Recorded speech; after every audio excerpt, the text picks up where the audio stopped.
માછીમારી રોકવામાં ત્યાંનું તંત્ર નિષ્ફળ સાબિત થયું છે। કમોસમી વરસાદ વચ્ચે પણ ગેરકાયદેસર માછીમારી થઈ રહી છે। પૂરતો સ્ટાફ અને સાધન ન હોવાનું અધિકારીઓ દ્વારા રટણ કરવામાં આવી રહ્યું છે। દ્વારકાથી આ માહિતી અત્યારે સામે આવી રહી છે। કમોસમી વરસાદ વચ્ચે પણ હજુ જે ગેરકાયદેસર માછીમારી છે તે ત્યાં કરવામાં આવી રહી છે। જિલ્લામાં ગેરકાયદેસર ફિશિંગ રોકવામાં ત્યાંનું જે ફિશરીઝ વિભાગ છે તે નિષ્ફળ સાબિત થયું છે। હાલ ભારે વરસાદ અને પવનને કારણે માછીમારી પર સંપૂર્ણપણે રોક લગાવી દેવાનું કહેવાયું છે અને તે છતાં આ માછીમારી થઈ રહી છે।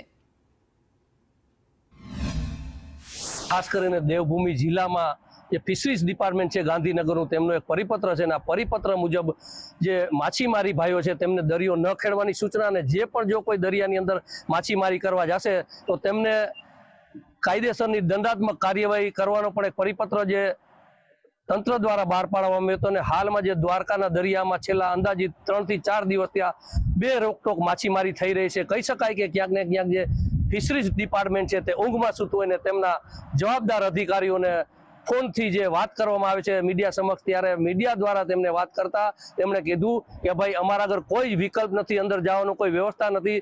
જ્યારે ગાંધીનગરનો પરિપત્ર હોય છે સરકારથી તંત્ર દ્વારા, તો આ ક્યાંક ને ક્યાંક પરિપત્રની અમલવારી જે ઓખા ફિશરીઝ ડિપાર્ટમેન્ટ ન કરતું હોય ને હાલમાં જે તંત્ર કુંભકર્ણની નિંદ્રામાં સૂતું હોય, કેમ કે જે દ્વારકાના દરિયામાં માછીમારી 2 રોકટોક થઈ રહી છે તો અન્ય માછીમારો છે તે ક્યાંક ને ક્યાંક અસંતોષ ફેલાયો છે કે લાગતા વળગતાઓને માછીમારી કરી દેવામાં આવી છે અને જે લોકો છે બાકીના તે પોતાના નિવાસ સ્થાને બોટો લાંગરીને બેઠા છે, પરેશાન છે, અને બીજા જે અન્ય માછીમારો છે તે હાલમાં માછીમારી ગેરકાયદેસર દ્વારકા દરિયામાં કરી રહ્યા છે।